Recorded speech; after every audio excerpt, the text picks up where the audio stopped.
Shalom, shalom, shalom bien-aimé. Grande paix soit sur toi.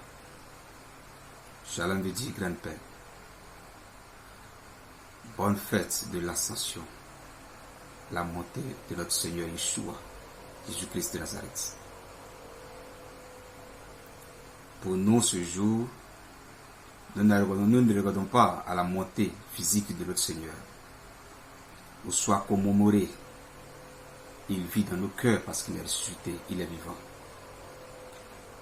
C'est ce qui fait la différence entre les dieux que les autres religions adorent et notre Dieu que nous vénérons, nous adorons, nous élevons, qui est le Seigneur Jésus-Christ, parce que ressuscité parmi les morts, il est le seul ressuscité parmi les morts et monté au ciel.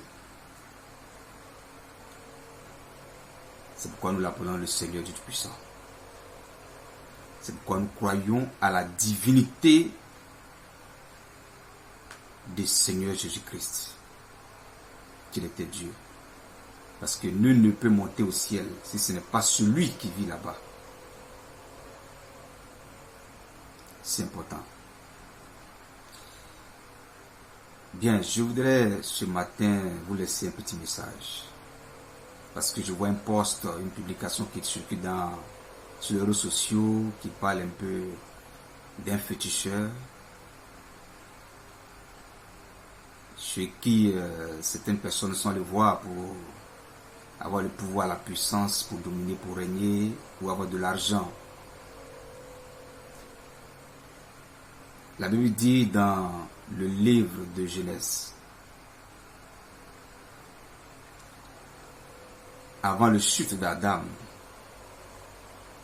quand Dieu a découvert le péché de Ève, Adam et le serpent ancien, la sanction qu'il va prononcer, il va dire à l'homme, tu mangeras à la sueur de ton front, car j'aurai la tête dure. Il n'a pas dit que tu mangeras à partir de la couche spirituelle, le néant qu'on appelle le fétichisme, le maraboutage et l'occultisme et la magie noire, la magie blanche.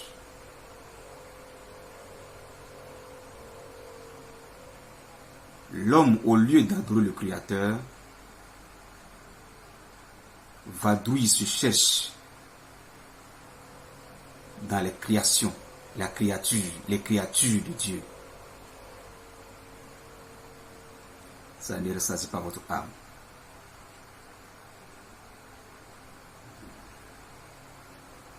Dieu est un Dieu d'amour. Il est l'unique, le seul. Je dévoile ce matin un mystère de Dieu pour ceux qui ont l'habitude de me suivre. Dieu existe, est venu sur la terre pour 3 buts. Le premier, se faire adorer. Deuxième, exprimer ses attributs, sa pensée. Troisième, avoir la prédominance sur toute chair.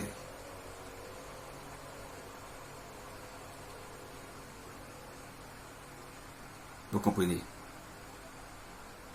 C'est le grand mystère de Dieu. Se fait adorer. C'est pourquoi il a créé l'homme, les animaux. 2. Exprimer ses attributs.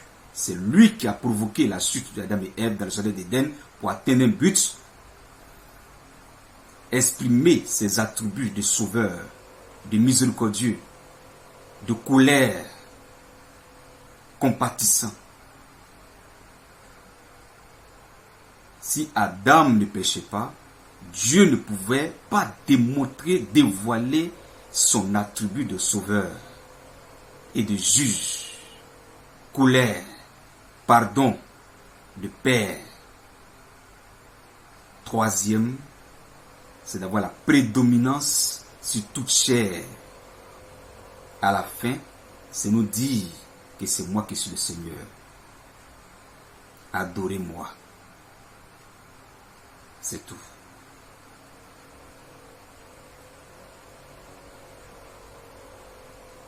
Il n'y a pas de salut dans le maraboutage, dans le fétichisme ou les adorations. Des eaux, des poissons, des arbres, etc. Tous ceux qui le font, Dieu les considère comme des ennemis, des opposants et des gens qui essaient de le défier. Quand Dieu créa les cieux et la terre,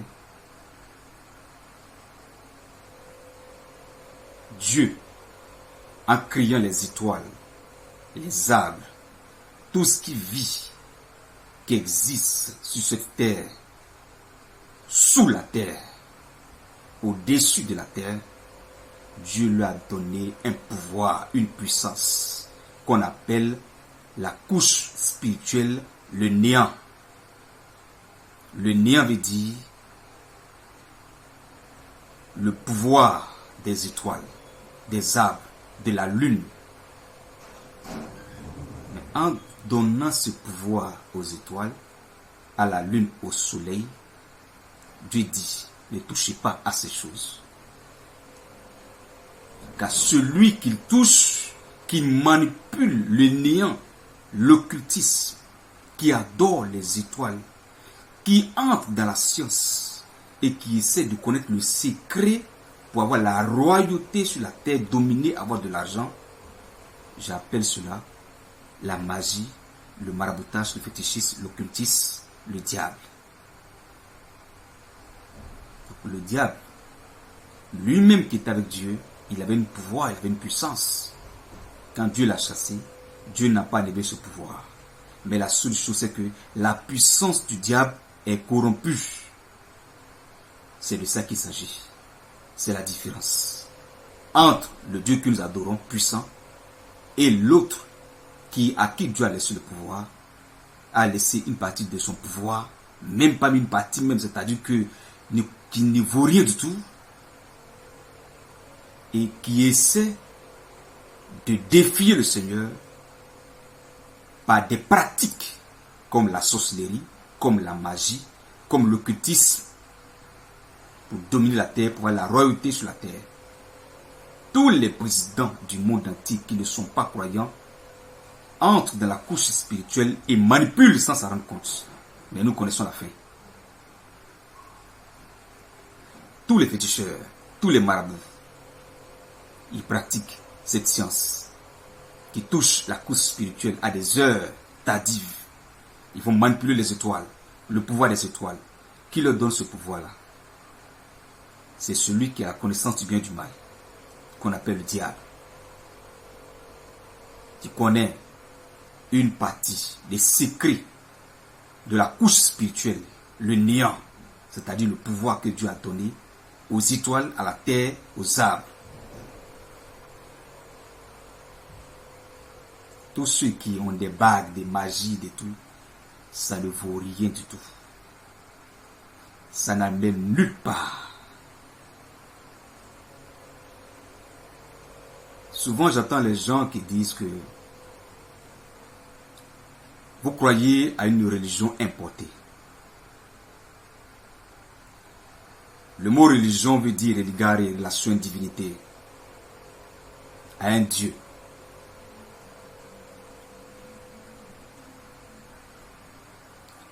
Mais le Dieu que nous adorons, qu'on appelle Yeshua, Yahweh, Elohim, n'est pas Dieu que vous appelez, parce que le Dieu, par définition, veut dire objet d'adoration. Alors que le Dieu que nous adorons a un nom. Ce n'est pas un objet, c'est un esprit. Il est esprit. Esprit ne veut pas dire objet. Vous comprenez?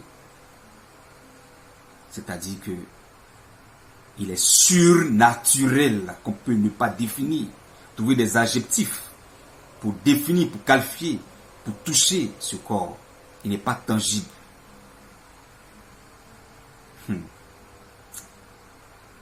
Il a un nom. c'est une personne, il y a une personnalité qu'on appelle Elohim. Elohim veut dire celui qui vit par lui-même, qui n'a pas de commencement ni une fin.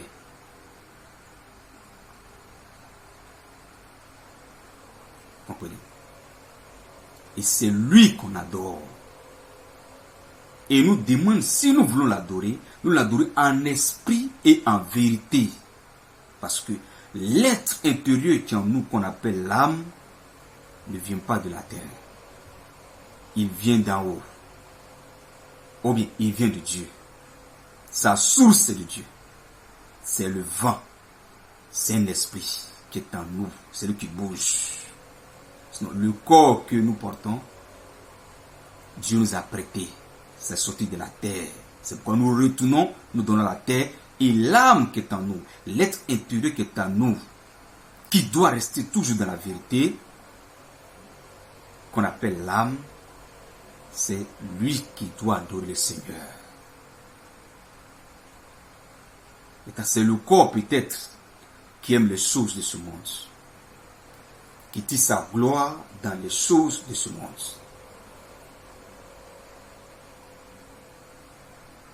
Un vrai croyant, un vrai enfant de Dieu, un vrai disciple, qui a reconnu son destinateur, il n'a qu'à adorer son destinateur, l'auteur, esprit, que d'adorer la créature, les créateurs. Tous ces diseurs de bonne aventure qu'on appelle Aziz 47, etc., sont tous des menteurs, des accusateurs, des usurpateurs, selon les Écritures. Tous sont venus en Afrique ici. Ici, c'est en Afrique. Vous dites que la religion est importée. La religion, le christianisme n'est pas une religion. Nous, notre christianisme, qu'on appelle Jésus-Christ, chrétien, Christ, c'est-à-dire où est le Messie, Machia, n'est pas un objet. Ce n'est pas une religion. C'est une essence. Elle ne vient pas d'en bas, elle vient d'en haut. Ce n'est pas une relation de divinité.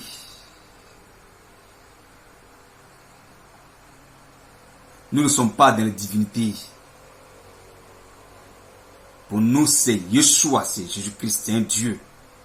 Et ce Dieu qui parle, qui vit, qui est venu parmi nous, nous avons touché. Qui a une partie même, qui a une partie de lui. Cette partie qu'on appelle le logos, ce n'est pas le verbe. C'est-à-dire qu'une petite lumière est partie de lui qui nous a donné, qui est en nous. C'est pourquoi il dit qu'il nous a créé à son image, pas à l'image de la chair, mais à l'âme, l'esprit qui est en nous, qui bouge, l'être intérieur qui vit en nous, doit être en relation avec lui. Le reconnaître, connaître son nom, et naître de nouveau, c'est-à-dire avoir un langage céleste, une vie céleste, une manière de réfléchir céleste, et ne pas vivre comme le monde le vit, comme le diable vit, comme les choses terrestres. C'est tout le monde. Démarqué, séparé de ce qu'on appelle les religions, où les gens s'efforcent eux-mêmes d'atteindre Dieu, de plaire à Dieu. C'est ça la religion. C'est-à-dire que c'est une sorte de croyance venue de nos ancêtres auxquels nous adhérons. Et pour y adhérer, il y a des pratiques. Comme chez les Mahométans, il faut s'efforcer par des pratiques, par des œuvres pour plaire à Dieu. Qui est différent du Seigneur Jésus-Christ que le christianiste, où Dieu n'a pas besoin que tu te forces pour le plaire, mais que tu l'acceptes. Maintenant, lui fait le travail. Il dit, venez à moi, tous ceux qui sont fatigués et sont chargés, je vous donnerai du repos. Donc, cette religion, d'après vous, que nous croyons que c'est une essence, n'a pas été importée. Et même si cela est importé en Afrique ici, ben, si il y a des méfaits, mais il y a des bienfaits. Imaginez quelqu'un qui aujourd'hui accepte le Seigneur Jésus-Christ, qui est vraiment très difficile, qui est en prison, qui sort, et qui devient une nouvelle créature parce qu'il a cru au Seigneur. Est-ce que c'est mauvais? Une famille qui est déchirée, divisée, et qui rencontre une parole, une personne qu'on appelle le Seigneur Jésus-Christ, et que cette famille qui retrouve la paix, l'harmonie, le bonheur dans la maison, est-ce que c'est mauvais? Donc ça, c'est une religion importée qui crée des problèmes en Afrique, qui crée des problèmes dans le foyer. Cette religion importée qui amène une femme qui est prostituée à être servante, à être bien, une femme au foyer, les vertus d'une femme, à retrouver les vertus d'une femme, à jouer le rôle d'une femme dans le foyer. Vous appelez ça une religion importée? D'accord. D'après vous, une religion importée. Maintenant, quelle est la religion qui n'est pas importée qu'en Afrique ici, qui fait du bien? Qui a délivré l'Afrique? Qui a mené l'Afrique à l'émergence? Et qui a empêché l'Occident de dominer l'Afrique, de piller l'Afrique. Samori Touré a été capturé. Il a été contre les Blancs. Il a été capturé. Béazin, ils l'ont pris devant ses épouses, devant sa femme, devant sa famille, au Bénin. Ils l'ont déporté où? En Martinique. Il est mort à l'extérieur. Ces jeunes ne l'ont pas délivré. Bénin n'a pas pu le délivrer. Montrez-moi un seul pays ici qui a pris, un seul pays en Afrique ici, en Afrique, qui a remporté la Coupe du Monde. On me dirait que non, ce sont les Brésiliens parce qu'ils sont noirs. Mais la puissance, les démons que nous avons ici, que nous adorons, les sorciers, les magiciens que nous adorons, les érigis, bien quoi, Agis 47 que nous adorons, pourquoi ils ne peuvent pas nous aider à remporter la Coupe d'Afrique, la Coupe du Monde à tout moment? Et vous tendez toujours la main à l'Occident. Vous leur dites que la région qu'ils envoient là, c'est une région importée. Maintenant, vous les tendez toujours la main pour développer l'Afrique. Les ponts que nous voyons en Abidjan ici, matin, midi, soir, qui a fait ces ponts-là? C'est un Africain?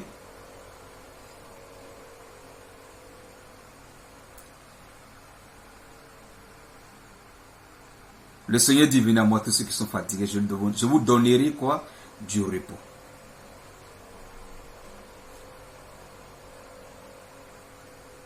Le repos, c'est quoi?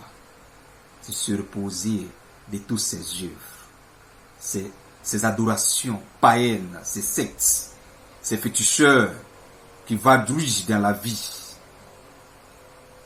qui n'ont pas de chemin, qui ne savent pas ce qu'ils sont en train de faire, parce qu'ils ne connaissent pas la science de la couche spirituelle. Montrez-moi. Même Nelson Mandela qui a lutté contre l'apartheid, ils l'ont jeté en prison quand il est sorti. Est-ce qu'il a délivré les Sud-Africains?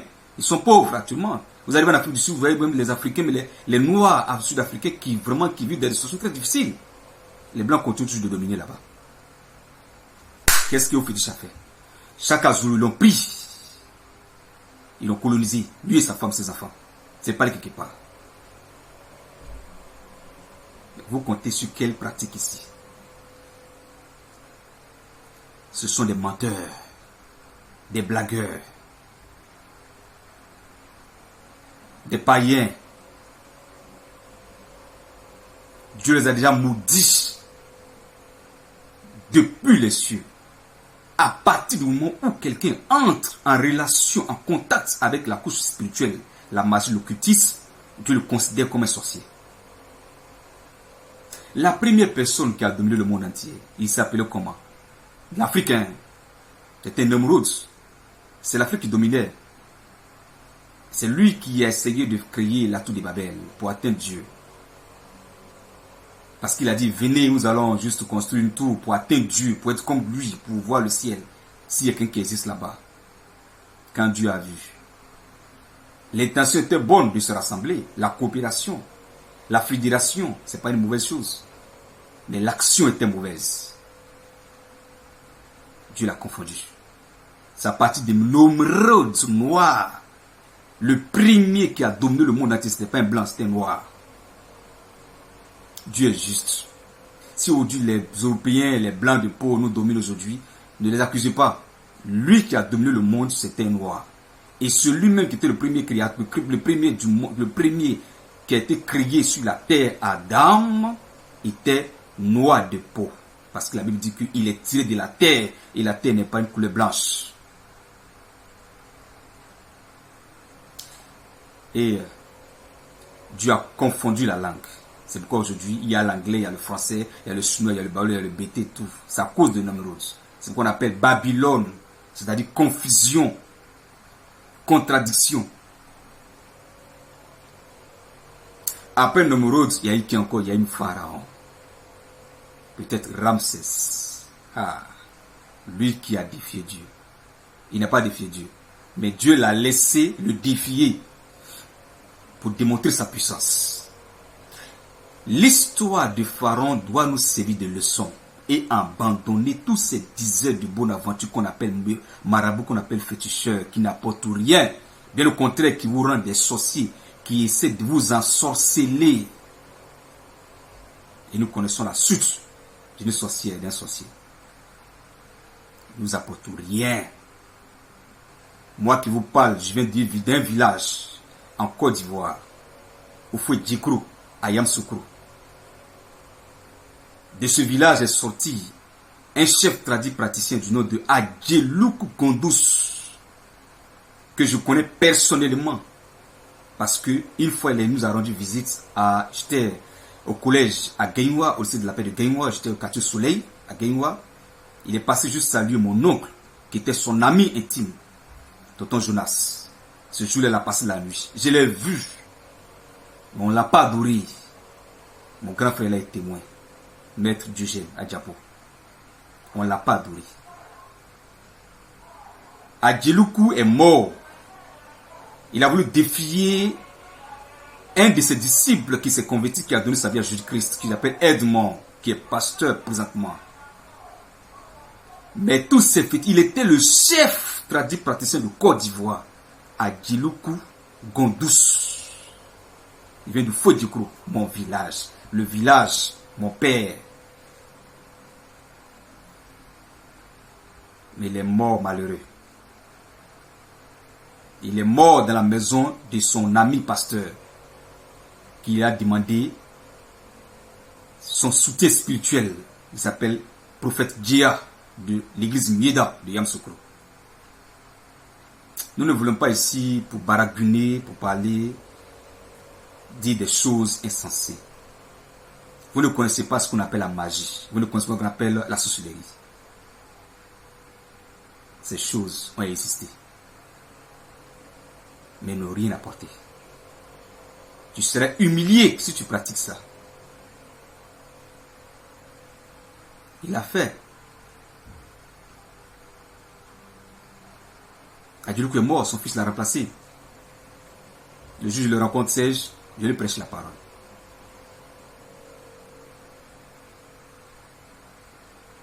En lui dévoilant ce qu'on appelle la couche spirituelle. Nous avons reçu cet enseignement. Ces choses-là, nous pouvons les pratiquer et puis dominer. Mais n'importe rien. Il n'y a pas quelqu'un qui est né magicien. Il n'y a pas quelqu'un qui est né féticheur marabout. Ils apprennent. Ils rentrent en bourse. On les chicote. Les génies qui sont en bourse, les démons qui sont en bourse les fatiguent. Et puis ils sortent avec des trucs pour dire que je suis devenu un tradit praticien. Ils ne sont pas nés. Mais on peut né prophète. On peut né secteur de Dieu. Mais on n'est pas magicien. Pharaon a voulu défier Dieu. Il a déployé ses 9. C'est-à-dire qu'au fur et à mesure que Dieu déploie la première plaie, deuxième plaie, troisième plaie, quatrième plaie, etc., etc., etc., etc. Pharaon aussi essayait de défier aussi Moïse. Mais pourquoi Dieu l'a laissé? Étape par étape, jusqu'à la 10e plaie, Pharaon est tombé. Parce que Dieu n'est pas contre sa création, sa nature. Dieu pouvait, aux premières heures, anéantir Pharaon, Pharaon tombe. Mais la nature sera contre lui. La nature va demander à Dieu, mais attends, est-ce que tu as laissé le temps de se ressaisir? C'est ce qu'on appelle la prise de conscience. Qui est un pouvoir inné que Dieu a placé en nous. Il nous donne le temps de réfléchir. Dieu peut t'endurcir, mais arrive au moment où il te laisse toi-même, c'est-à-dire que le libre arbitre. Si tu vas attention toi-même, tu vas t'endurcir même sans t'en rendre compte. Et c'est ce que Pharaon a fait. Donc Pharaon est arrivé au moment où il avait maintenant le libre choix, le libre arbitre. Dieu a donné la force maintenant de choisir. Mais il a refusé. Lui-même, il a cherché à s'endurcir. Pourquoi? Parce qu'il croyait à ses fétiches, ses marabouts. La 10e plaie, Dieu entre en jeu. À 2 heures du matin, Dieu frappe Pharaon. Un lui-même tombe. Le premier, son fils est tombé, parce que son fils est un sorcier. Pharaon lui-même était le chef sorcier, parce qu'il n'adorait plus la couche spirituelle, le maraboutage. Il n'adorait plus son fils, il n'adorait plus avec les premiers-nés des animaux, les premiers-nés des servantes. Lui-même était devenu chef sorcier. Toutes les maisons des Égyptiens étaient remplies d'idoles. Toutes les rues d'Abidjan étaient remplies d'idoles. Et il communiquait à certaines heures, de 2 heures jusqu'à 4 heures du matin.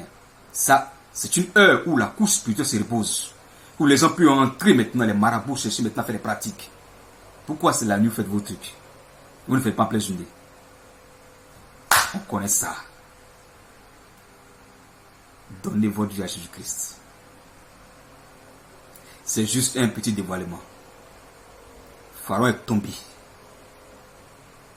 La première puissance, le premier pays africain qui dominait le monde entier qu'on appelle l'Égypte est tombé ce jour-là. Et jusqu'à présent, l'Égypte ne s'est plus relevée. Parce qu'elle comptait sur sa magie, sur ses fétiches.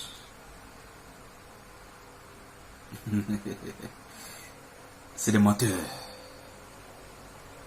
Les 47, 48, c'est des menteurs. Ne vous confiez pas à un marabout, un féticheur. Si on me dit allons au village, dans la bouche, des canquets, c'est discours. Le christianisme n'a rien du tout ici. Bien au contraire, le christianisme a donné le sens de notre vie. La définition de ce qu'on appelle l'homme, la statue parfaite de l'homme, nous a mené à retrouver ce qu'on appelle l'homme. Mais le fétichisme, le maraboutage, vos aïeux, les Béanzins Samouroux Touré, etc., ils sont arrivés où? Ils sont morts. Personne n'a été ressuscité. Mais même dans le Mahométan, l'islam reconnaît qu'il y a un homme qui a été ressuscité. Ou bien qui est né d'une vierge. Mais si cet homme est né d'une vierge qu'on appelle Issa, Jésus-Christ, mais c'est que c'est un Dieu. Il n'y a pas eu rapport sexuel, mais il est né. C'est que cet enfant-là, c'est un génie. Il est Dieu. Pourquoi ne pas l'adorer? Vous fatiguez pour ne rien. Abandonnez l'islam. Abandonnez vos fétiches. Abandonnez vos dieux que vous adorez. Abandonnez vos bois. Abandonnez ces choses. Ils n'ont pas de puissance. Dieu leur a donné un pouvoir, mais c'est un pouvoir limité. Toute personne qui rentre en contact avec ces bois, avec ces personnes, et qui essaie de défier Dieu, c'est vraiment jugé. D'abord, il est maudit. Et quand tu continues d'adorer, toi, tu deviens sorcier sans te rendre compte parce que tu commences à pratiquer tes choses et tu mets ton enfant dans la sorcellerie, tu mets ta femme dans la sorcellerie et demain ce sont tes enfants qui seront comptables de tes erreurs. Le marabout, le fétichisme, Pharaon l'a fait parce qu'il a touché la couche spirituelle, le néant, c'est-à-dire que la puissance du bois, la puissance des étoiles, qui a manipulé avec le diable qui connaissait le secret pour chercher à avoir la royauté. Mais cette royauté, on sait comment c'est passé. Alors que Jésus-Christ, jusqu'à présent, malgré qu'Israël est tombé, il n'est pas tombé, malgré qu'Israël abandonne Jésus-Christ, mais jusqu'à présent, les traces de notre Seigneur toujours en Israël. Qui peut attaquer Israël? Qui peut s'azader à aller contre le peuple d'Israël? En Israël, essayez. Même la Russie. Si la Russie essaie le même jour, la Russie sera détruite. Vous voyez les pays où ceux qui ont pratiqué le maraboutage là-bas. C'est quoi?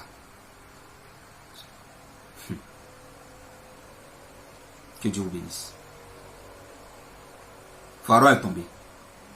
Son fils est tombé. Sa femme est tombée. Égypte est tombée. Pour toujours. Ne croyez pas à ces menteurs. Eux, ils donnent fétiche aux enfants. Les enfants maintenant font des pratiques. Demain, ils se convertissent, ils regrettent. Et puis ils disent que non, c'est moi qui vous ai donné. Vous voyez comment le diable dévoile. C'est un menteur. Il n'a rien fait. C'est un pervertisseur. Il donne et puis il reprend. On ne rit pas avec le diable. On ne rit pas avec le diable.